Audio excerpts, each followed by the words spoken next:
ایک نوجوان کی شادی ہوتی ہے، وہ اپنے والد کے پاس جاتا ہے کہ وہ اس کے نئے ازدواجی سفر کے لیے برکت کی دعا کرے۔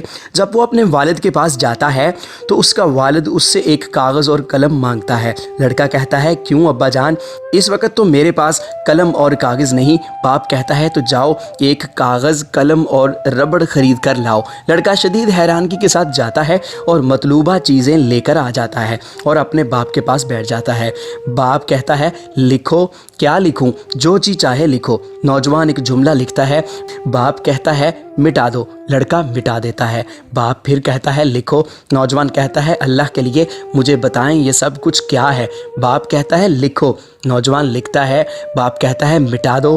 لڑکا مٹا دیتا ہے۔ پھر باپ اس کی طرف دیکھتا ہے اور اسے تھپکی دیتے ہوئے کہتا ہے، بیٹا شادی کے بعد اریزر کی ضرورت ہوتی ہے۔ اگر ازدواجی زندگی میں تمہارے پاس ربڑ نہیں ہوگا جس سے تم اپنی بیوی کی غلطیاں اور کوتاہیاں مٹا اور معاف کر سکو، تو اسی طرح اگر تمہاری بیوی کے پاس اریزر نہ ہوا جس سے وہ تمہاری غلطیاں اور ناپسندیدہ باتیں مٹا سکے، اگر یہ سب کچھ نہ ہوا تو تم اپنی ازدواجی زندگی کا صفحہ چند ہی دنوں میں کالا کر لو گے۔